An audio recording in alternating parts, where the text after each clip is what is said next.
Hello, and welcome to Pink Floyd, the podcast where we watch every movie ever made to see if it syncs up to Pink Floyd's 1973 magnum opus, The Dark Side of the Moon. Ooh. My name is Gareth Blackler, and with me is James Barron. Hello. We're very in your ear this time, which is a low whisper at the start of the podcast. Ooh. This is the leading ASMR piece of media. I don't think that's true. My audio quality is not at all available for good ASMR. Unless you like random bonk sounds in the background and stuff like that. The sound of a computer overheating. Yeah, every so often dying. Yeah, someone's into that. That's the ASMR that I provide. Yeah. Yeah. I don't know how to lead in from that, but we watched Galaxy Quest. What's up? Yeah, you guys know Galaxy Quest? Yeah, that's a good film. Pretty good. It is, isn't it? Yeah, had you seen it before?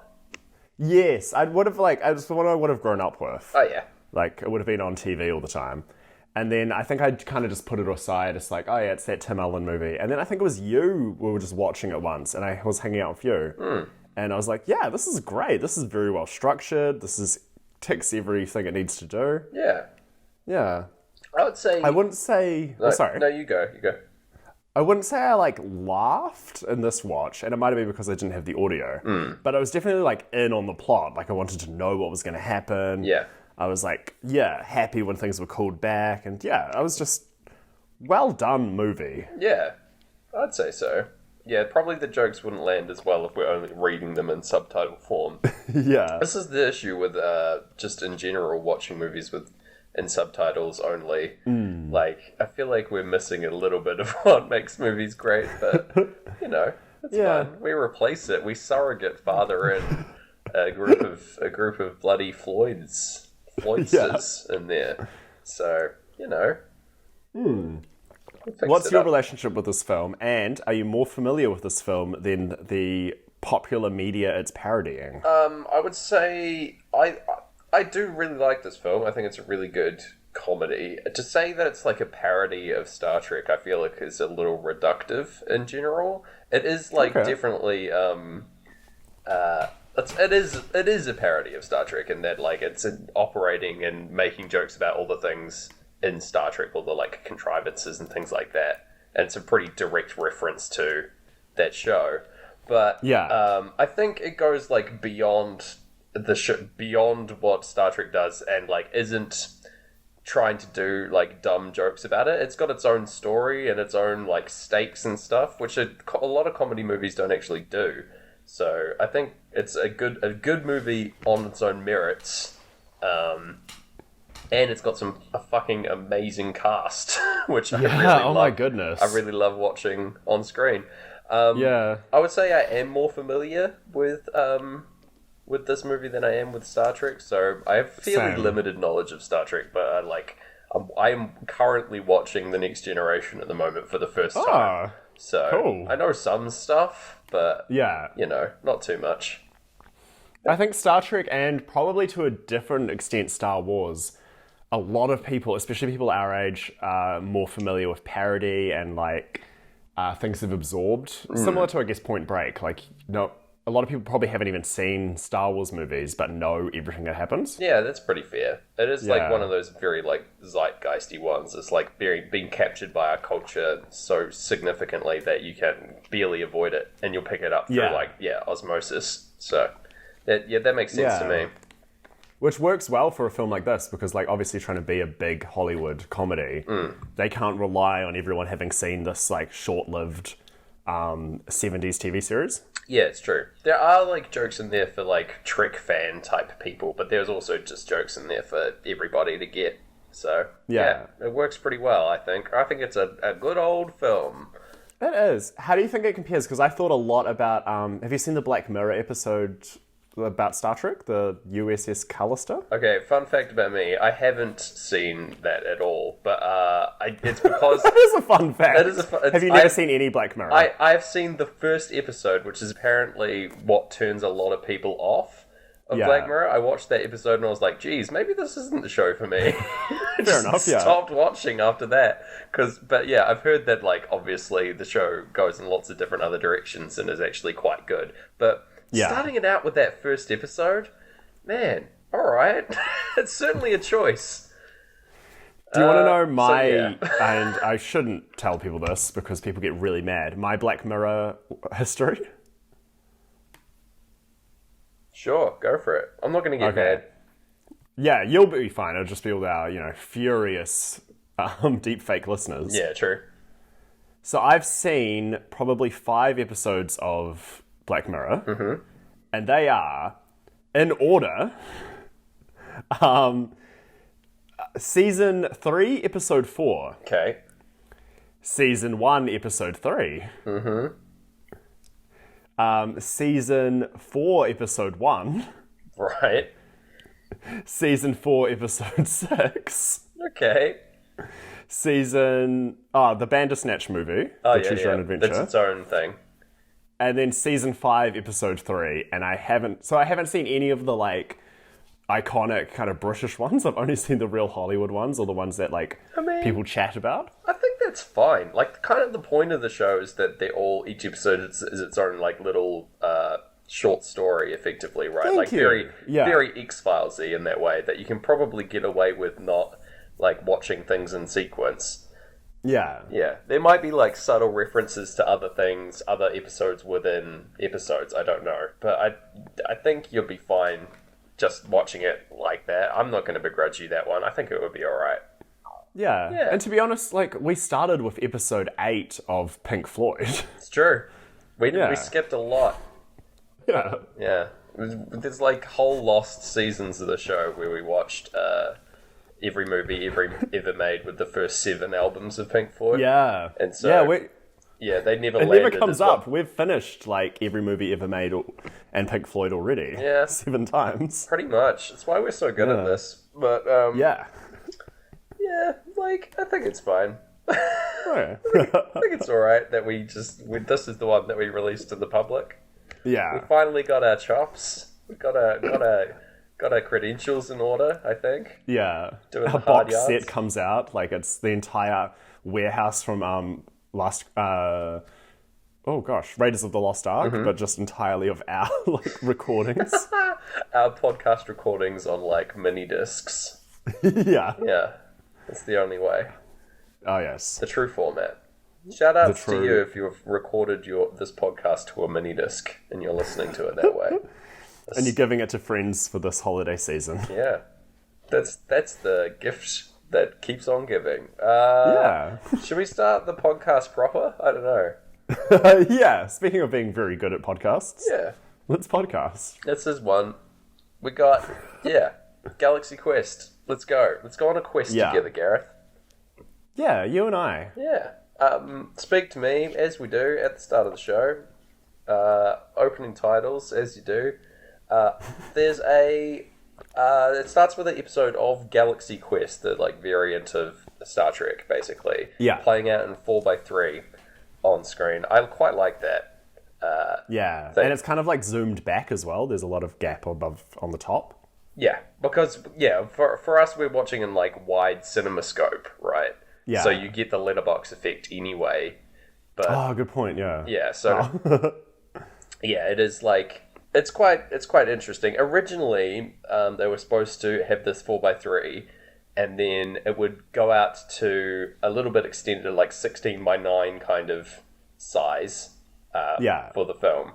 And then when the doors open in space to reveal, like, the big expanse of space in front of the alien planet, it was going to widen again to sit full CinemaScope. Yeah. Yeah, but I don't think they did that for the actual release of the movie, but I think that's a cool thing, just playing around with different framings of stuff to tell different stories. Yeah. Yeah. They did that in old Grand Budapest Hotel. Yeah. Well, he's a bloody fiend for that. Changing different aspect ratios. Bloody loves it. But yeah, this is definitely Give that boy an aspect ratio. Yeah, this is definitely doing a similar kind of thing with, like, referencing the time period of when this original Galaxy Quest show was coming out. So, yeah. The episode plays out. The ship gets surrounded as we're going into breathe. and it ends on a cliffhanger about activating the Omega-13, which is just such dumb sci-fi bullshit that I love so completely. your kind of thing. Yeah, I always love things like this. Yeah. And yeah, we see that they're watching this episode at like a convention, effectively like a Star Trek convention, where everyone's like dressed up in the audience. And who's hosting the panel? But it's none other than Sam Rockwell, our boy and friend. One of our many clones of Here Sam he is. Rockwell. Yeah. Yeah. This one's on Earth, just having a wee time. This is one of his like earlier roles, I think. Sam Rockwell. Yeah, I think so. I think this might have been his first big Hollywood role. Yeah, he fucking crushes it. I love him in this film. Yeah. He's like supposed to be introducing the key cast of Galaxy Quest, who are all backstage hanging around. But the lead character, Jason Naismith, as played by Tim Allen, is late. Yeah. One thing about this movie that's going to get really confusing is that we already have I have an issue at least, where I mix up the actors and the character names that are playing them. There's an extra layer in this one where the characters are actors in the movie playing other characters with other names. So... Good luck. This is some Mulholland Drive level stuff. Should we lay down the law of just actor names? Sure, I can do that, yeah. So Tim Allen, I'll just go through the like key cast of Galaxy Quest, as they're all pretty much introduced here. So we've got Tim Allen as Jason Naismith, who plays Commander Peter Quincy Taggart in the show. Great name. Hilarious name. Sigourney Weaver, who's fantastic, obviously, as Gwen DeMarco, as Lieutenant Tawny Madison in the show, who's a character who is there basically to repeat everything that the ship's computer says, and is also the only person that can talk to the computer, which I think is just a hilarious layer of like obfuscation there. It's pretty good. We've got the fucking best actor Alan Rickman, hero to the people, as Alexander Dane, I think Sir Alexander Dane, playing Dr. Lazarus in the show, who's our like alien scientist equivalent guy, sort of a crossover between like the Klingon race and I guess the like Vulcan race. He's like a really smart doctor type, but he's got the weird head thing going on as well. So some sort of like purple fins that his character never takes off, even when we see him in his own house. Yes, that's true. That's kind of like wild. Do you think it's like supposed to be a misdirect? Like you're supposed to think, when aliens turn out to be real, that he was one all along? Nah, that would be kind of great, but I think... And also later you see it's like it gets ripped and you see his hair sticking out and stuff from it. Yeah, I do love that theory, but like I think he's just like in his home, like in the process of taking it off, because it's like a fairly extensive like prosthetic thing on his head that he has to wear. Probably be like quite delicate and be very difficult to put on and take off, so... Yeah. I don't know, but yeah, pretty good. We've got Tony Shalhoub as... is it Tony Shalhoub, or am I saying that wrong? I just call him Monk. Yeah, it's the Monk. As Fred... Monk from Monk. As Fred Kwan as Tech Sergeant Chen in the film, who's like a engineer type down in the brig, making sure the ship goes. He is a fucking great time in this film. This guy, the Shalhoub. The Shalhoub is loose, Gareth. And we've got Daryl Mitchell as Tony Weber as Lieutenant Laredo, who is a child actor in the series, but grows up and is a adult for the rest of the film, obviously. Yeah. The interesting thing is he's older than Sam Rockwell. Really? But Sam Rockwell's character was an adult in the series. Right. And then, yeah, it's timey-wimey, whatever stuff. But this is, I think, another direct call-out to, like, Wesley in the Next Generation show, being this, like, child character who's way smart and helps out on the ship, stuff like that. Okay. Yeah. A lot of, like, interesting stuff going on there. Yeah. So they're all hanging out, and we're going to lock in only actor names, you say? Yes. Okay. Yeah. I'll do my best. Until we get to the aliens, because the aliens all look like they're different comedic actors than they actually turned out to be. Which is really difficult for me. It's pretty tricky. Man, I'll try. I think I have to translate most of my notes because of this, but I'll do my best. Do your best. We've got they're all like really upset and dissatisfied with hanging out at this con. All these actors, they're like all basically out of work after the show ended, and like can't get work anywhere else. They can't be taken seriously, but the only one who's still into it is Tim Allen's character, who's just like this complete ass, but he loves the fame that he's gotten from the show. Yeah. And he like winds up his castmates all the time. Alexander, or like Alan Rickman's character, really doesn't want to go on stage because he's like sick of this bullshit. He is throwing temper tantrums basically every time. We get the impression that he does this like every appearance that they have to do. And they resent each other because Tim Allen constantly stole the spotlight on the show away from like Alexander's great feats, you know? Yeah. And like got him edited out of old episodes and stuff like that. Yeah, so they all get introduced. Alan Rickman tries to make a run for it, but eventually gets convinced to go on stage. And they all do some signing. Our boy Sam Rockwell reappears on the scene, and he's like, "Oh, guys, remember me? I played a red shirt effectively in episode 81, I think, off the top of my head." Yeah. Yes.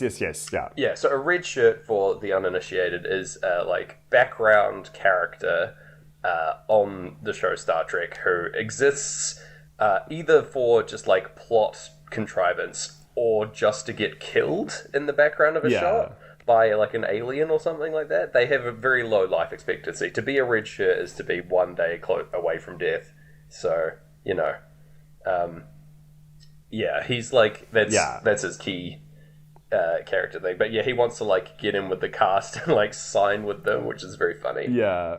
He's so me and the TV show I was briefly in. Like, I have no claim for that, but just every so often it'll show up as a credit when I'm trying to promote like an improv show or comedy show I'm in. Yeah, it's like your like D-list attachment to a full-on celebrity, you know. Yeah. Yeah. You're nearly there. I'm probably like, once you finish the alphabet and you get back into numbers, I'm probably like 9-list celebrity.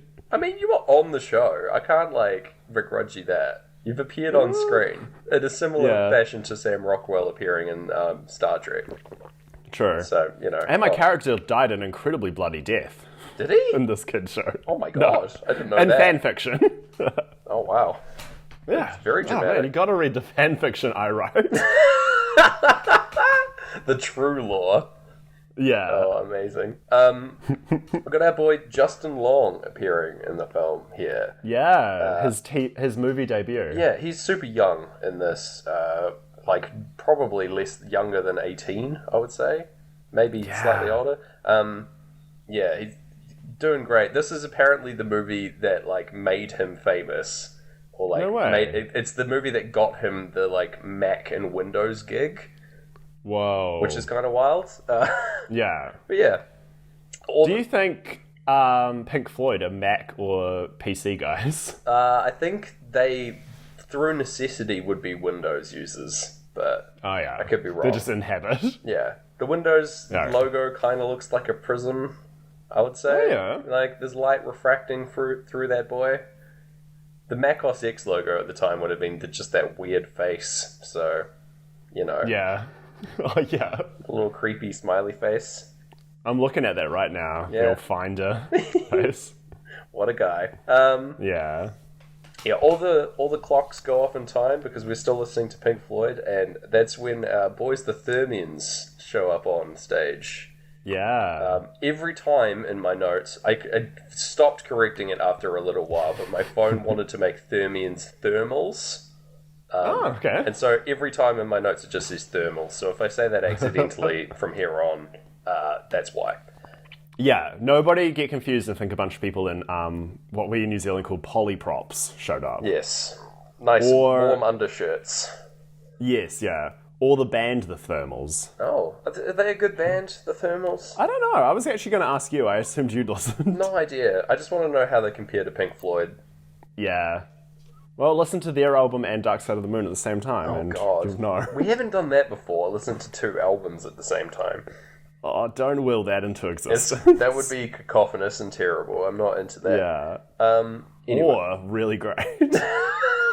Well, yeah, depending. I mean, yeah, it could work. Dark Side of the Moon's a fairly mellow album. I feel like if there was maybe a spoken word album we could put over the top, that would maybe work, but basically any other thing probably wouldn't. Yeah, just an audiobook. Oh, yeah. Yes! Okay, I'm back in. Oh. Just syncing an audiobook up with some Floyd. You know? Yeah. Because in case we haven't gotten enough already, holy crap. Anyway, Tim Allen talks to the old Vermians here. He thinks that what they're asking about is a gig that he has upcoming where he's just effectively going to be role-playing in one of their basements as his character from the show. Yeah. But little does he know. Yeah, we keep moving on. There's Gwen on the show. He keeps making moves on Gwen's character in the show and also in real life. He keeps trying to make moves on her. Tim Allen's character does. Yeah. But she doesn't appreciate that very much. We get the impression. There's a really great photo of her posing with a bunch of people dressed as her. I just thought that was kind of cool. Yeah, that's nice. And then there's a little bit. Tim Allen goes into the bathroom and overhears some random douchey guys talking about everyone at the convention and laughing at them. And then they're saying that they say that all his castmates hate him.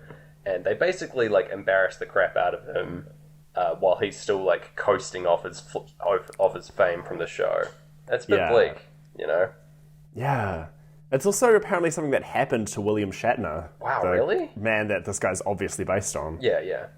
It's sort of I think the show references all the previous Star Treks at the same time, kind of. But I think, time period-wise, it would have been closest to original Star Trek. So, yeah. It's probably to the movie's strengths that the it knows it's Star Trek so well, but doesn't overdo it. Yeah. If it had been if you got me to write it based on my very small knowledge of Star Trek, it would be fine. But this is stronger because it's it loves it. I think it's good in that it doesn't overtly reference too many things from the show. It's just mainly referencing concepts and sort of memes surrounding the show rather than actual plot lines and things like that. Yeah, there are one-off jokes about things like that, minor jokes about contrivances of original Star Trek, but they are just one-offs every time. So I think that works quite well. So he's a bit cut up about this and going into the lyrics of Time. He's all upset, goes back to signing and fucking yells at Justin Long, who reappears again just to get him to answer this question that his burning desire to know about the show. Pretty good. Yeah, basically yells at him saying it's just a show, it doesn't matter. None of it was real. Goes crazy. It's very... Poor guy. I feel I don't know, do you reckon fans would... any plot... I wouldn't go up to someone and ask about a plot hole in their TV show. Nah, probably not. Especially not an actor on the show. But it must happen because it's referenced. This kind of stuff gets referenced a lot. This movie, that great Simpsons episode about the spine... Well, joke about the spine... Itchy and Scratchy's spine making the same note when played like a xylophone. Oh, wow. Yeah. I think, it's potentially just really intense fans that have huge encyclopedic knowledge of stuff like this. I've seen it in BlizzCon AMAs and things like that, where people have obsessive knowledge with World of Warcraft and things like that and ask questions. Yeah. Of the developers mainly. So it definitely happens. I also think that this is also a riff on the people signing at conventions, which would just be such a slog, going through all these people constantly who are all very nice and very obsessed with you and very excited to see you. But it would just be, you'd be there for hours signing things and it would really grate on you, you know? I could see myself getting tired doing Well, that it's kind tough of thing. with all our fans and all the signatures we have to do for Pink Floyd, you know? Constant. Yeah. Out of control. My pen's run out of ink from signing right? people's babies and, like, giving out high fives. My hand is sore. It's a bad day. Yeah. People come up and they're like, remember in episode 11 when you faked your own deaths and then didn't clarify anything on episode 12? No. Are we to believe you're actually dead? Yes. Yes. Unequivocally, yes. To all questions about the show. Yeah. If you think it, you're right. Which is also like what we do with any, I guess, sync. If we think it's a sync, we're right. Absolutely. Yeah. That's the Pink Floyd way.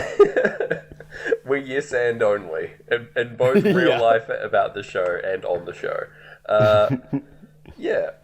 So we go back to Tim Allen's house and he's watching episodes of himself on the TV. Yeah. Like very sad, the very self-indulgent kind of scene. He gets like really drunk, and the Thermians arrive like at the crack of dawn outside his house, and he's like not wearing any pants when he greets them. Yeah. The Thermians are like, our people are being slaughtered, and like we need your help, oh great commander. The way they speak is really hilarious. We couldn't hear it in the watch Yeah, of the show. I couldn't remember it. So what is it? It's like very stilted and up here in this like higher register kind of that's sound good. the whole way. Yeah. They have a very strange like robotic way of speaking. Yeah, I knew the main Thermian, who's Veronica Mars's dad, but looked like, again, a completely different comedic actor. I know they ended up breaking protocol and showing the other Thermians his rehearsal, because they were like, this is the voice. Oh, yeah. Yeah, that's a good idea. Yeah, which would have been a lot worse if they were like, this is the voice, and then they hired someone else to play him. Yeah, that would have been really bad. Yeah. Oh, well. Yeah, they all kind of like ape it in a similar kind of fashion. It's a good idea to like match the like racial so that they're all members of the same race, so they can all act fairly similar. You know. Yeah. Same alien race. They all watch him like get ready. Tim Allen like bends over to like get pants on and stuff, and they're all just like staring at his ass, which is very like saying how much of a great honor it is to meet him. Just quite good. They go in the limousine he thinks he's going to this gig. And they tell the like story of their race to him, and he like goes to sleep. But the limousine itself gets like abducted into space. There's a very funny shot of it like being hoisted up into the air and a dog barking at it. Like inexplicable alley dog appearing and just barking. Yeah. Very good. That's interesting because he thinks he's going to a gig and then he goes into the sky while we're listening to Great Gig in the sky. Hell yes. Now that's a sync, buddy. And also pretty much the first one. Yeah, we'll take it. There's Yeah. the line "not frightened of dying" as well when he gets like abducted and hoisted up. He thinks he's like recreating an episode, and the set that he's in is like very impressive to him. They've got like a big evil guy up on the screen. He's like very convincing, very scary. This guy, Tim Allen like basically tells them, he's like, all right, just fire all lasers at this guy, and that should send him packing, I guess. Sweet. He's supposed to do like a negotiation for saving the Thermian people. But he's just like, to get out of here as fast as possible, we're just going to fire on them, so, you know. Because he's not got another gig in like 15 minutes or something. That's right, yeah. Yeah. Anyway, they think he's done a great job, and they're going to send him home. And, this is where the screen would widen for us, because we've got he gets, like, covered in this, like, really bad-looking CGI goop. Some James water. Show James Cameron. And it's over the first cha-ching in money as the space is revealed. The like large Saturn-like planet in front of him. And he gets like sucked through a wormhole and sent back to Earth. Yeah, exactly when the money guitars kick in. Nice. But again, it's such a psychedelic thing to the least psychedelic song. Yeah. God damn Which it. is exactly what happened in Look Who's Talking. Is it just like a Hollywood rule that you've got to wait like 30 minutes before showing anything psychedelic on screen? Maybe. Maybe like for safety. Yeah. You've got to wait until if people are on drugs in the cinema, they've calmed them down. Yeah, it's worn off by then somehow. The very quick acting drugs. Yeah, or I don't know, do drugs take 30 minutes to kick in? Yeah, probably. Yeah. Consult your drug dealer and ask. Oh my god. Last episode we were offering like sound parenting advice, and now this episode we're like, consult your drug dealer. Amazing. You don't have to buy drugs, just True. ask questions. Yeah.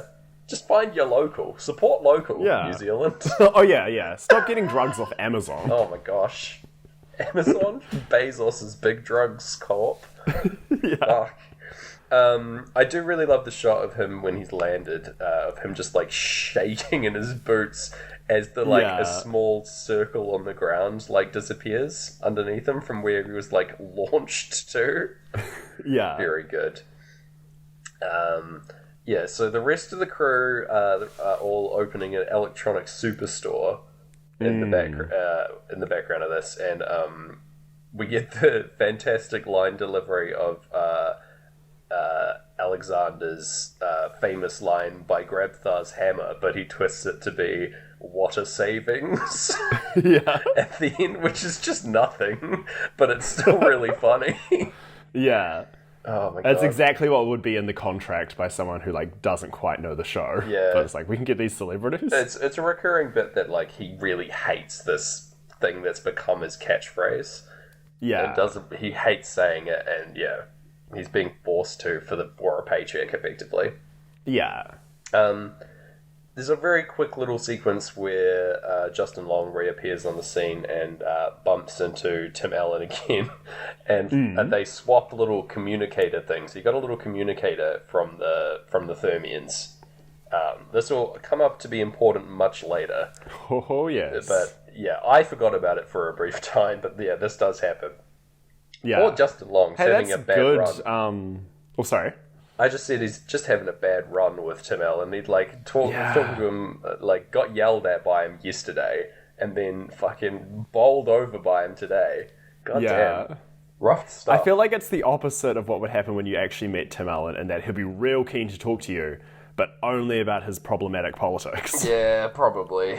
Yeah. That's the sad thing. Oh well. I heard a great story about like when Obama was president and he was casting writers for his sitcom Last Man Standing, and one of the writers had a photo of him holding a sign saying "Not my president," and Tim Allen was like, "Yeah, you're my kind of guy," and the guy didn't say it, but he was like, "That photo was from when George Bush was president." Wow. Yeah. Wow. Wowie. Yeah. God damn.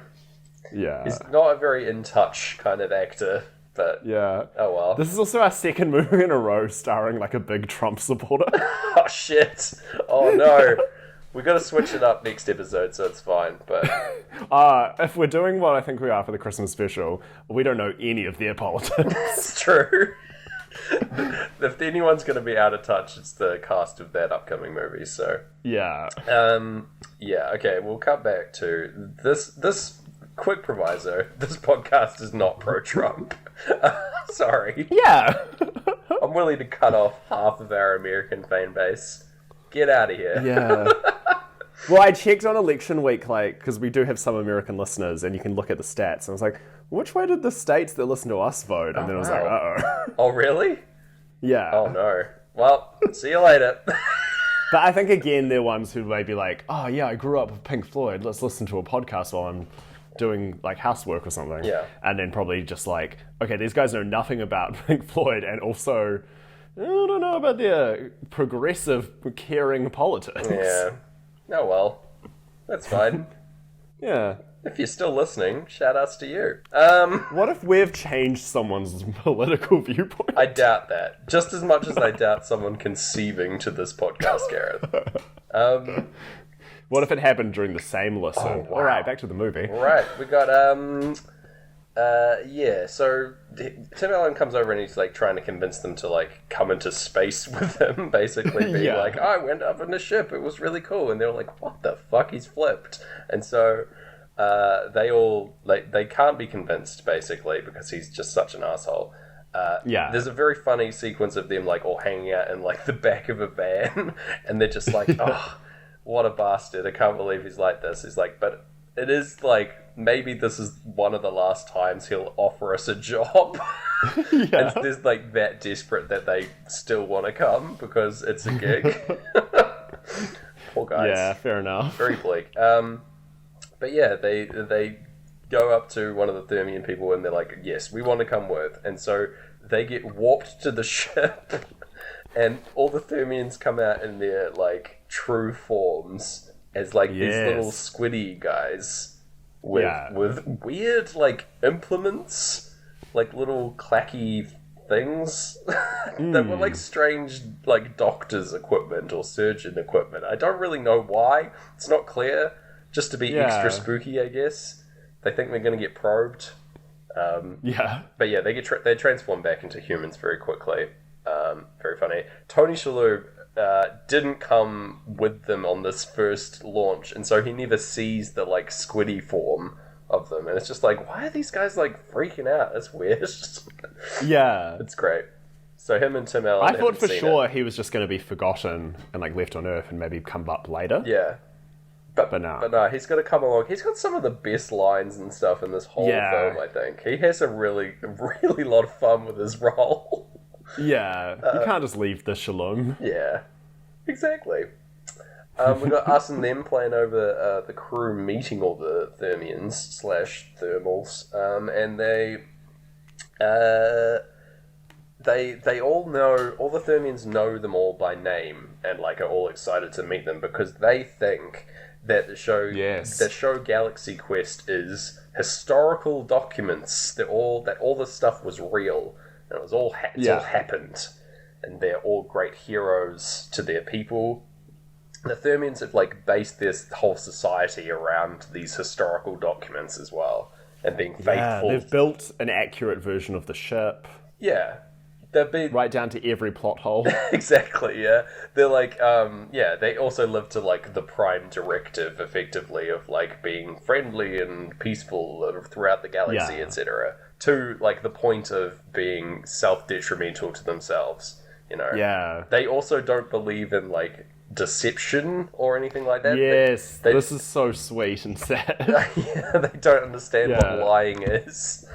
They've just recently become aware of it because it's like leading to Saris, their enemy, killing them all. Yeah. So sometimes he'll say something and do the opposite. Yeah. We don't like that. Yeah. They're like, we're learning it slowly through like massive amounts of loss of life. Yeah. Oh god, very bleak. Yeah. The reveal of like they've effectively built like the Starship Enterprise. Yeah. It's this massive ship, which is really fantastic looking. Some of the CGI in this doesn't hold up, but I think some of it really does as well. Like this in particular, and when we see the Omega-13 later as well, like that really lands for me. I think because a lot of it's like practical. Like I'd assume Saris is completely makeup. It's he's very impressive. His whole design. Yeah, I love his little like dragonfly wings. That pop up whenever he gets real angry. It's just a real funny thing.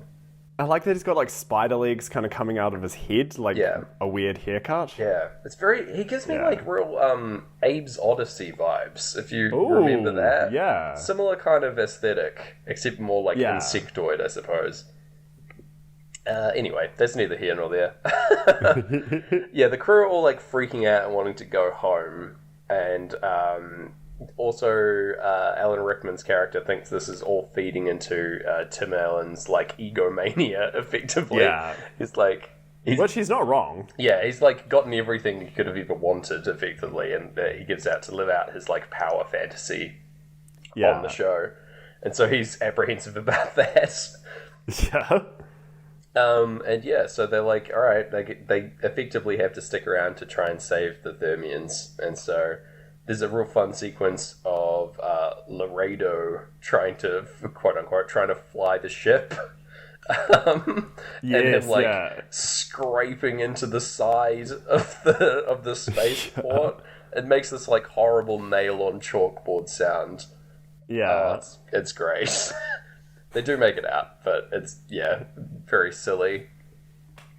Yeah. Later on, he has to like practice driving, and that's like his whole responsibility, which I found very funny. Yeah, we got what have we got here? Oh yeah, Any Color You Like is next, and they're all having like food together, eating together, and they've made the food that they best would want from their racial backgrounds on the show. And so Alan Rickman has this like little bowl of like bugs and squids and stuff because he's a weird alien on the show. It's very funny. Yeah, that's rough. They say they're talking about the Omega-13 device and like asking because neither the Thermians know what it does and the people on the show obviously don't know what it does. Yeah, because the episode was never made to follow up the one where it was introduced. Yeah. And so they have this thing, but they don't know what it does. And Saris also wants it, I think, because he doesn't know what it does. And yeah, it's been theorized to be like a big super weapon, right? That will destroy the universe in 13 seconds or something like that. They show a wee video at this dinner table of the previous commander getting tortured on Saris's ship. Just like a little squid boy getting zapped. It's very sad. Yeah. Yeah. It's interesting because that's the thing that brings like raises the stakes, but then it raises the stakes in the immediate next scene anyway. True. Yeah, they all want to leave. They all want to run away, basically, and especially our friend, what's his name? God, the red shirt guy. Sam Rockwell. Sam Rockwell, yeah. He's especially scared because he thinks he's going to die at like any given moment because of his role on the show was just to be an easy character death. So by the laws of the movie, he's like the most threatened. Yeah. Which is very funny. And it's really like interesting in meta because he keeps trying to find the like plot device that will... He's looking for the one that proves he's going to die. Yeah. And it's often the other way around where it's like, no, what if you're the fun character, the like comic relief? Yeah, it's so clever. The way that it plays with like the meta structure of a story of like this kind of dumb sci-fi story is very smart. Yeah. Yeah. Another good thing that this movie does is that like that's an example of like characters being flipped from what they are on the show. Like pretty much all the other characters are also like the polar opposites of what they're like on the show. Like Tim Allen's character plays like this ingenious, like clever, like fantastic commander who's very peaceful and kind and all this stuff like this. But in real life, in the real life in the movie, he's this like complete prat who doesn't help out his castmates and is actively detrimental to them a lot of the time. What's her name? Sigourney Weaver's character is like basically only useful to talk to the ship, but basically ends up running the show behind the scenes. Like for this, she's like basically in charge of everything, which is kind of great. Showing that she's like way more competent than the captain is. We've got like Alexander is like this ingenious doctor, but he sort of like flips to be he has no idea what he's doing in this kind of situation at all. Doesn't remember like a lot of different stuff from the show. Like holds the little device thing upside down and stuff like that. Doesn't know what he's doing. Pretty good. Like lots of little examples like that. Yeah. Anyway, they have some more negotiations with Saris over brain damage. But this goes poorly because he, like, Jason, or Tim Allen's character, has, like, a plan to shut off communications and then, like, blast him with some lasers, but they don't turn the communications off, so Saris hears everything. Poor Saris. Poor guy. He's just trying to enslave a race. Oh yeah, good point. Never mind. Sorry, Saris, you're back on the baddie board. Yeah, back on the baddie board. There's a chase sequence that starts up with them like flying through like a minefield. Very, very funny. This whole sequence. Sigourney Weaver's character like falls into her role in the show, just repeating what the ship's computer says out loud again, which is very funny, just by like force of habit. Yeah, going through the minefield is great because it's just the pilot like screaming like crazy the whole time. It's a very funny shot of him just like flailing his arms and screaming. Yeah. And yeah, that's pretty much it for that sequence. They managed to get away through the minefield because Saris doesn't follow them, but their ship is like fucked. It's completely destroyed. Yeah. They use the turbo boost that the ship has for too long. Just hold down the button, which you aren't supposed to do, effectively breaking the ship. And they're like power source, the beryllium sphere. Gareth. That's again your kind of thing. It's so dumb. And yeah, that's like the end of playthrough 2 for us. We're getting like a damage report. Playthrough 1 here. Sorry, we go into playthrough 2. Tim Allen's like broken the ship by being a bad commander. Gwen Sigourney Weaver's character is like still talking to the ship's computer over this like damage report thing because she's the only one that can talk to it by design. It's like the classic sitcom, like, can you tell James to pass the salt? Or can you tell Gareth that I'm using the salt? It's exactly that. It's so funny. It's just like such a contrivance of like a female character on this kind of show. Being like completely powerless. It's shitty, but like it is well like parodied in this. And yeah, she says, I've got one job to do. It's stupid, but I'm gonna do it. Which I love. Such a mood. Yeah, for real. The Thermians think that like all the damage and stuff and them fucking up is all their fault and that they've failed them. It's very, very sad. And yeah, this is where we get the reveal that they like don't understand deception and all this, so it's very bleak. So the plan is they've got to go down and get a new beryllium sphere at a nearby planet. It's like Tony Shalhoub, suggests this plan of action down in engineering, where there's a great shot of him just like staring down the lens with like 3 Thermians behind him. And he's like, great job, guys. We bloody did it again. That's right. Nice. He's having a whale of a time doing his role. Yeah. So good. He's like killing it. He was the only one who didn't kind of like mess up in this original thing. It's so Although good. I guess all he had to do was hang out with the actual experts. Yeah. This shot was like earlier shown when they were like in the chase sequence and there's like fucking explosions and lightning and stuff as the engine explodes behind him and it's like, yeah, the engine, like, they probably can't take this much, so you might want to slow it down. So good. Love it. Yeah. So they go down on, like, a full-on away mission. Like, another direct call-out to Star Trek on the show. Yeah. Do the fans call them away missions? Basically, yeah. Like, if you're visiting down on the planet, it's an away mission. So like the first mate would usually go down with like a bunch of people and red shirts who would just die from aliens and stuff like that. So yeah, Guy's freaking out because he's like, he delivers this line of being like, oh, you thought that I was someone that died on the ship in a chase sequence, but it turns out I'm thinking that maybe I'll die when we go down to the planet's surface and get killed by aliens. So he's like really scared. Yeah. Oh, it's so good. Yeah, dying in the like first 5 minutes. He keeps like directly referencing how he died in the show as well. It's very good. Yeah. Anyway, they like go down and they find some beryllium spheres down. Yes, on this like beautiful desert planet. Which, I feel like no matter when you watch a sci-fi, they're gonna get the desert planets looking great. Yeah, the desert rock planets. It's a good vibe in sci-fi for sure. It's like another. I think this is also like a direct call out to the like a low budget of Star Trek, and that they like would always go and visit a desert planet and just throw like big polystyrene rocks at people and stuff like that because it was just like the easiest set to make. Yeah. Yeah. Well, they probably just drove like an hour out of LA to the actual desert. Potentially, yeah. Yeah. Pretty good.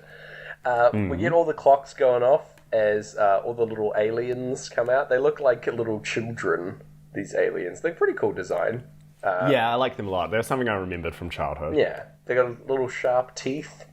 They're like Yeah. guys like talking about Sam Rockwell's character is talking about there's like a little baby injured one that comes out and tries to get some water, and he's like they want to like go out and talk to these aliens and make contact, and guys like, no, did you ever watch the show?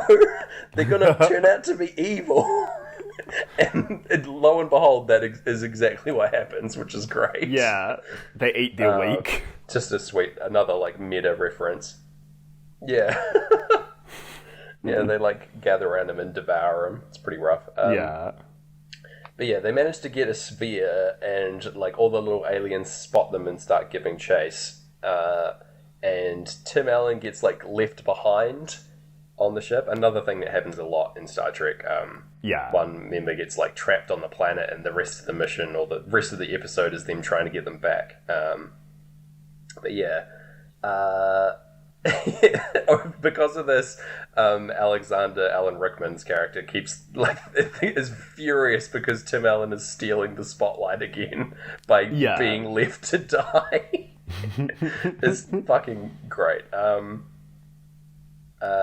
So Tim Allen like reawakens after being knocked out by a little alien in like in an arena with like a weird like little pig monster thing. Yeah, what do they call them? Like lizard pig. Yeah. It's very like Dark Crystal vibes here. Yeah, or have you heard of did you ever read the Edge Chronicles? No. I recall that name, but I don't think I ever read it. Yeah. It's like a series of kind of like post Harry Potter fantasy novels, but they're like probably more Lord of the Rings. They're probably exactly your kind of thing. Okay. Set in a world that has a really big edge. All right. Like it's a cliff. Just a large cliff face. Yeah, and old Chris Riddell was the illustrator, and he just drew these amazing, beautiful monsters. Sweet. That kind of reminded me of that. Awesome. I'll maybe check that out. Is it like YA, young adult fiction, or? Yeah, for sure, Okay. yeah. Yeah, maybe not, but that is interesting. I remember my parents burning me because it's like, oh, you just read books of pictures. And I was like, excuse me, this young adult novel is full of Chris Riddell's illustrations that heighten the narrative, Mom. Nothing wrong with illustrations in a book, especially if they're adding to the narrative. Yeah, I'm fine with it. Yeah. Yeah, so anyway, the plan is now that they'll like beam him back to the ship. They'll transport him back. I think their like version of it is called like a digitizer, just to be legally distinct, which is very funny. So they're like, the Thermian says it's never been successfully tested before because they've never like needed to do it. So they try it out on the little pig lizard guy. At the exact end of time is when they zap him to the ship, the little animal, and it turns inside out and then explodes. So, not great. No. Poor Tony Shalhoub is very scared and upset for doing something wrong. And yeah, all the aliens are like cheering, and they like translate what is being said, but they're all like chanting rock. In their alien language, and as they do so, a giant like golem made of sandy rocks, forms behind Tim Allen and like chases him down. Rock golems, I don't know their frequency in Star Trek, but I feel like they could be very common. Yeah. I know everyone was thinking that they're yelling rock because they're listening to some great Pink Floyd, but nah. No, unfortunately not. I do love the idea of just being in a concert for Pink Floyd and just chanting the genre. That's very good energy. Prague. Oh man. Alan Rickman's advice to Tim is just to find out what the rock monster's motivation is. Like, why is it chasing you down? And he's like, I don't know, it's a rock monster. It's great. Tony Shalhoub says he like can't do it anymore after the bad interaction with the pig monster, but after like viewing the pretty girl Thermion, he's like, yes, I can get the courage to do it, and zaps Tim Allen back to the ship, saves the day. Yeah. Bloody goes and does it, and gets the girl. Yeah. He's the hero of the day. Yeah, it's the end of Great Gig for us as the Thermians reveal that their entire planet got destroyed because of what Tim Allen did on their first meeting. Yeah. So they're the last ones left in the universe. Yeah. Pretty rough stuff. And also in the background, Saris has boarded and taken over the ship while this whole away mission has been taking place. Yeah. Yeah. Yikes. Here he is. It's not good. Yeah. He's ties up Mathazar, our main Thermian guy, and zaps him with a little rod Yeah. as torture. The little zappy things are great. This is very Star Trek, the little zappy rods. People always getting electrocuted and knocked out on that show. Again, it's an easy way to do it because you can add a little bit of electricity, or you can just imply it's the thing instead of animating a whole laser pointer. Yeah, you can usually get away with just a sound effect in some of the earlier episodes as well. Just the bzzz sound, and the person just falls over, and you put it together. Yeah. Yeah. Well, it's like when we would make films in high school, you and I, we'd have a gun and we'd just have a gun sound effect and no special effects around it. Yeah, figure it out. Yeah. You can't bloody see a bullet on screen. This isn't the Matrix. No. Calm down.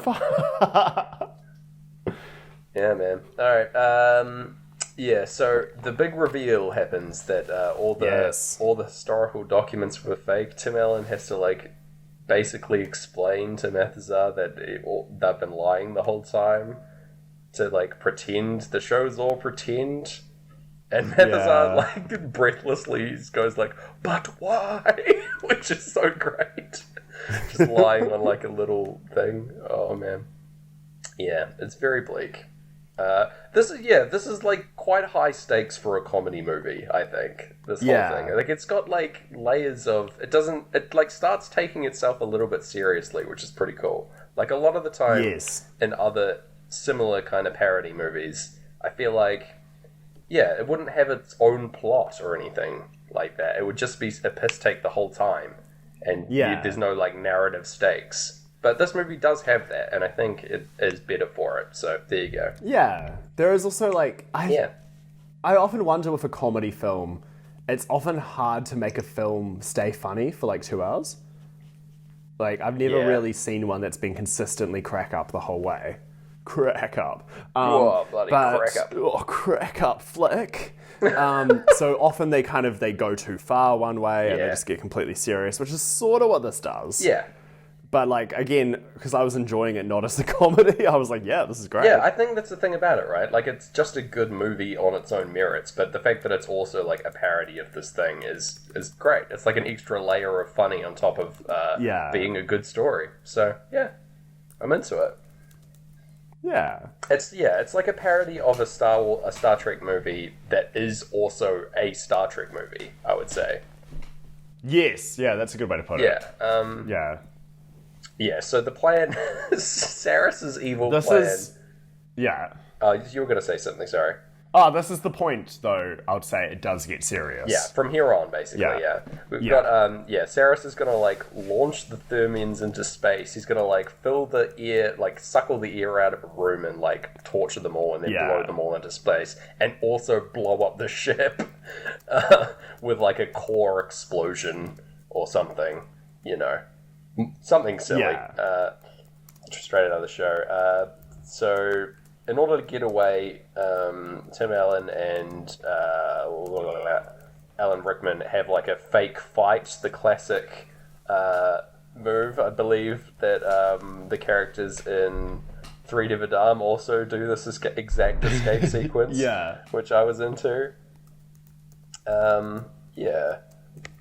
So they managed to trap their guards and shoot them out into space. Yeah, I thought this was going to be a bigger thing that they're using the acting to kind of save the day. Basically, yeah. But Yeah, I'm like again not mad at what they end up doing. Yeah, they're playing into like Alan Rickman's strengths as like his character being like this over the top method style actor, which is kind of clever.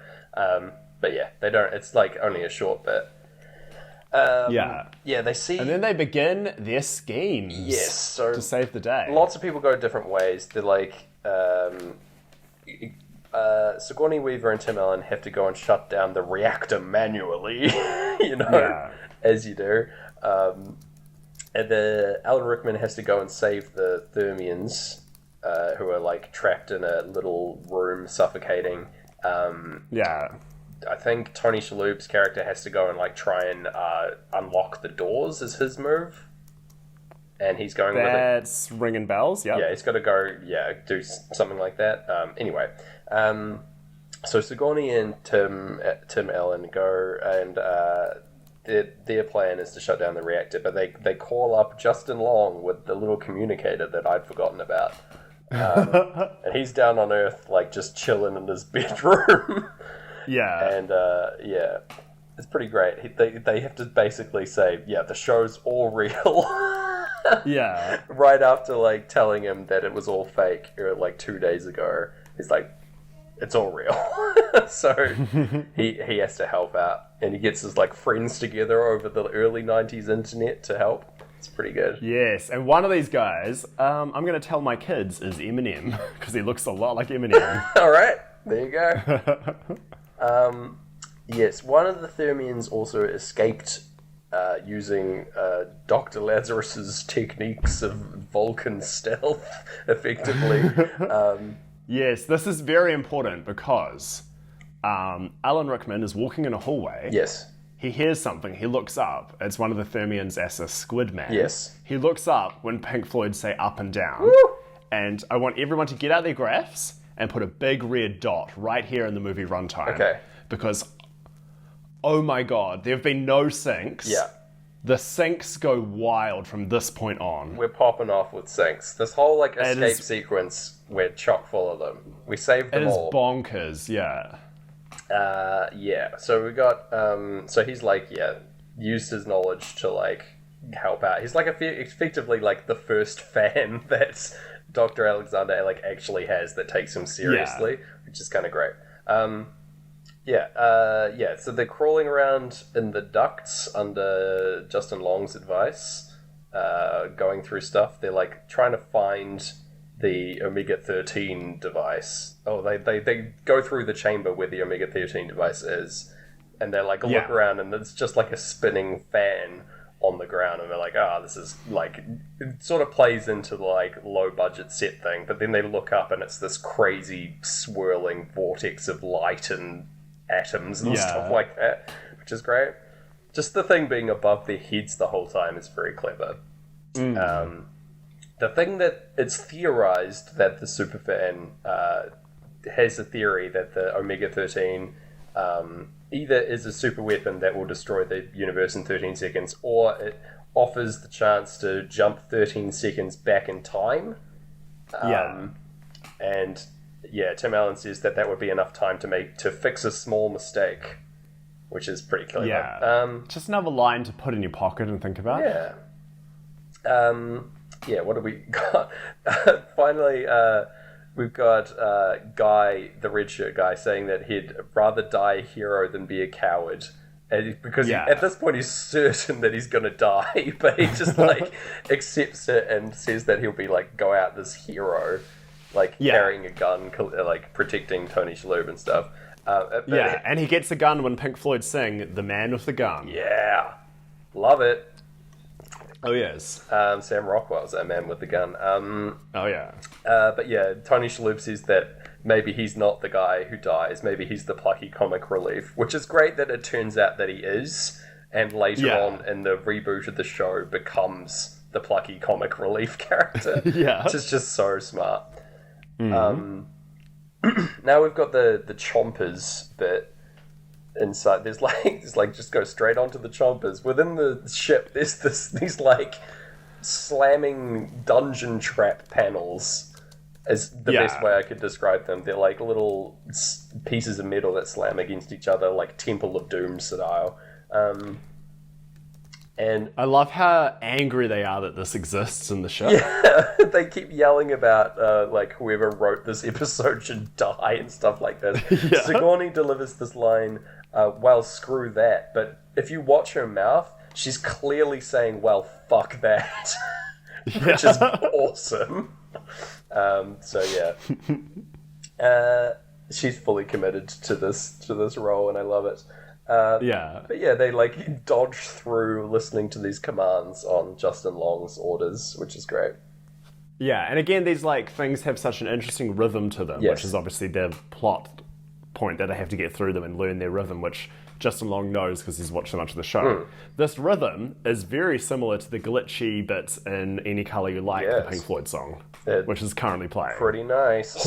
Pretty tasty. But yeah, they make their way through. And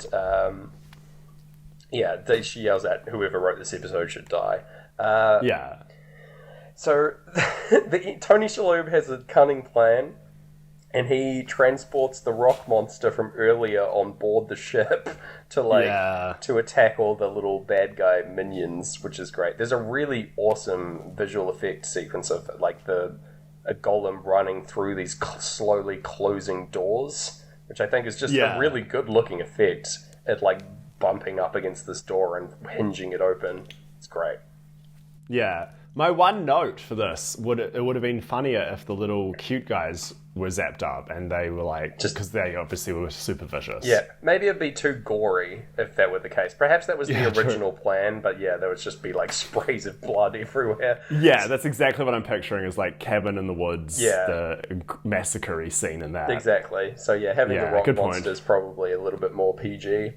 Yeah, because to your point about the, well, screw that, is I think they wanted this to be kind of more M-rated, and they like last minute realized like, oh, we can get kids to come see this as well. Yeah, exactly. I think that's the vibe. It works okay. Yeah, well, I don't know if we would have ended up seeing it if we hadn't grown up with this movie. Probably not, yeah. Yeah. So anyway, they Tony Shalhoub also like frees the people, the Thermians that are drowning basically in the vacuum of space. Opens the doors and shuts down that whole thing. And Alexander runs in to claim recognition, but they all like say that Captain Taggart has saved us. But it's Tim Allen's character. So he again stealing the spotlight from our poor boy. It's so rough. And we get they're all like a kind of, because like I'll say, like I'm not an expert on keys and stuff, but us and them and Any Colour You Like are kind of like more sad, kind of gloomy vibes, and then you get the kind of more optimistic licks of Brain Damage. Exactly when they're all like, "We are saved." Yes. Oh yes. Yes. But unfortunately, that yes you've just done kind of sums up what I assume people listening feel when we get a circle. Yes. No. Yes. No, that's good insight. I'm not trying to poo-poo you. No, not at all. That's the thing. You're appropriately excited. Unfortunately, this happy vibe cannot continue because our boy Quillek, the friend of Dr. Alexander, quote unquote, gets shot. Yeah. By one of the minions, the evil minions, and his gun like inexplicably jams and has to run away so that we can have a dramatic scene, which is very funny. Yeah. Very good here. Alan Rickman makes the line Grabthar's hammer. He makes it like actually mean something in this moment, which is fantastic. Like goes to show that he actually is a good actor in the context of this movie. Yeah. Because that's all his friend wanted to hear as well. Yeah, it's lovely. Yeah, you shall be avenged. So good. I'm into it. Yeah, and as he says his catchphrase, Pink Floyd say theirs and ours by saying, "We'll see you on the dark side of the moon." That's a sync, baby. Like having the catchphrase of this movie line up with the catchphrase of the album. Yeah. Now that's good. And even if you don't believe in catchphrases, "I'll see you on the dark side of the moon" as a character dies. Yeah. Is Nice. Mark it on the graph. That's another big red dot. Like that now you're like overselling. You're like, no, this is good. No, it is good. I'm yes-anding, Gareth. Here we go. So the core's going to implode. They make it there in time, but yeah, they like hit. All they have to do to shut off this core explosion is to hit a big blue button, which is again like very contrived part of the show. And yeah, so they press the button, but it doesn't do anything. And the countdown continues, but it just stops at 1 because it always did that on the show. Yeah. Genius. I love this whole joke. It's very clever. Yeah, we got Eclipse playing now as the crew all reunite and like spring into action as if they were like fully on the show. They've fully embraced their roles, basically. This rest of the sequence feels like it's just like an episode of the show playing out, which is great. Yeah. They're like flying through the minefield and picking up all these mines and stuff. And yeah, there's a head-on collision about to happen between Saris's ship and the main ship here, and like a game of chicken, effectively. But the ship's dragging mines, Gareth. It's the like power play, and yes, blows it up with the mines that they're dragging. It's good. Yeah. So surely Saris is dead and everything's fine.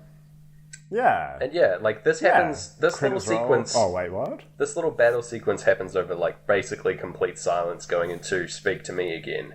Yes, yeah. Which I kind of thought maybe seeing a ship explosion, like you know how when a ship explodes in a movie you hear the explosion, but real life you wouldn't? Yeah. I thought maybe the silence was kind of hinting at that. That's pretty good, yeah. Like the silence in space thing. Yeah, not enough movies do that. Like when you just hear like action sequences in space and it's just completely silent. I think it's a cool effect when that does happen in a film, but yeah. Few and far between. Well, it happened in Star Wars: The Last Jedi. Oh, yes. But they had to put a thing up saying, "Don't worry, it gets silent." Did they actually? Because people were like, "Yeah," in some cinemas. Wow. People thought the movie's broken. Hey! And shout out to our friend Hamish, who I think, when it went silent, just opened his drink. Amazing. Like, he waited the whole time to do that. That's so good. Yeah, so the enemy ship explodes and we go into breathe, which is a like minor timing sync, which I'm into. Yeah, the Thermians all come back and they're all like thanking them for saving the day, and they also think that them saying that it was all a show and all pretend was all fake. Because they pretended things like, oh, what a clever ruse. Like, so good. Yeah, they fly through a black hole to get home. Yeah, when the breathe vocals start. Yeah. And Fred, like, our boy Tony Shalhoub comes out as they're going through the black hole and shoots Tim Allen. What? Yeah. It's Saris in disguise. He's boarded the ship, he's transported over, and yeah, the whole crew are getting shot in a dramatic twist. Yeah. Yeah, as they're flying directly towards the Earth's surface. And just before it can all go awry, they activate the Omega-13 to go back in time and defeat. Exactly when On the Run begins. Yeah, love it. And then they activate the device and go back, and Tim Allen runs over and punches Tony in the face. Yeah. And yeah, it turns out to be Saris on the ship. So yeah, they saved the day yet again. Yeah. Justin Long is grabbing all these fireworks and stuff so that he can guide the little ship back to Earth. And his parents make jokes about like not understanding his love of the show, but being happy that he's at least outside dealing with his like insane nerd shit. So you know, I loved when they like it was a real tense moment and they were trying to talk to him and it cuts to him like having to put the rubbish up. Yeah, that's another. Yeah, when the timer is about to go off. Yeah, I forgot about that. That also, I missed it, but that synced up with Pink Floyd singing "No One Seems to Hear." Oh, nice. That's good. Yeah. It's the syncs you don't tell them. It's like jazz. It's the syncs you don't play. Yeah. So they like crash their little escape ship, the little pod that they're flying, into the side of the convention, destroying. Oh, sorry. It whooshes over Justin Long. Yes. As the whoosh. Big whoosh and crash in time happens. I mean, crashing on the run happens. Nice. Sweet. Yeah, all the clocks go off as the like doors open to their little ship and they all come out and get introduced just like the start of the movie, which is so funny. They're all like coming out. The like host guy thinks this is all very impressive practical effects, that this massive spaceship has crashed into the side of the building. Hilarious. As Tim Allen comes out, Saris wakes up on his like last legs and comes out. And, like, Tim Allen shoots him, does a dramatic roll, and then, like, shoots him and disintegrates him. Again, the fucking audience love it. They're going nuts. They've never seen such amazing performance. And, yeah, we're pretty much wrapped the film up now. We've got Justin Long is in the audience now, inexplicably. And, the crew salute him for helping him out, and they all take a bow together. And we go to the epilogue, which is like the new opening credits to the reboot of the show. The next generation, effectively. And we've got Sam Rockwell is now a member of the crew, and also the Thermian lady. Her like character name is her real name in the show, and also her actor name is Jane Doe, which is a very clever bit. And the film like closes out of a time solo, and that's pretty much it, buddy. That's it. What did you think? How did it sink? I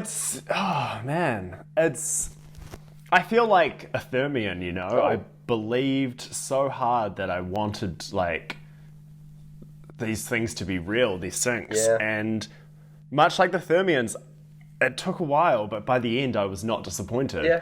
But I don't know if we can reward a film that does only sync like in the last legs. It syncs amazing. Like these were some of my favorite syncs in ages. This was moments where I was like, this is working. But again, it only happened in the last like 20 minutes of the movie. There was a full like desert planet we had to crawl through to get to where the syncs were in this movie. So I think we got to knock off several points for that. But definitely good quality. Oh, for sure. Quality syncs once we got there. I'm feeling like a 3 to 4 on this. What are you thinking? I think it's probably like another Tommy where there are syncs so good that are cancelled out that it probably puts it at a neutral 5 as well. Yeah, I'd be down with that. Put it at 5. Cool. Yeah. Sweet. All right. That's it for this episode. A little quick one. That was not so bad. But we got... not so bad.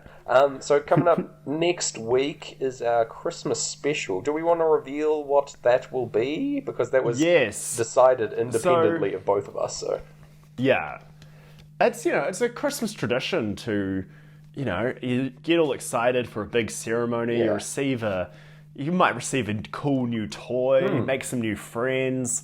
Ride a horse made of fire, enter like a beast's eye. That's also some beautiful architecture, and all that and more in the hit film that everyone knows, Krull. Yes, everyone's favorite fantasy epic movie, Krull. Yeah, definitely not a huge ripoff of Star Wars. Absolutely not. No. So yes, Krull is a 1983 science fantasy swashbuckler. Yeah, it is. And it's bloody good. So definitely watch that film before the Christmas special episode next week. The Krullsmas special. Oh, get excited. So there's not much to say. After that, we'll have like another little special thing, and then back to your regularly scheduled programming in the new year, I believe. But until then, I guess, or we got more to say? Much like Pink Floyd, I can't think of anything to say. Oh, nice. Sing Floyd Pod on Twitter, singfloydpod@gmail, and Facebook, Letterboxd. We got it all. Everything. Check us out. Yeah. Get at us, homeboy. Yeah. And by Grabthar's hammer, we'll see you on the dark side of the moon. On the dark side of the moon, you will be avenged. Sweet.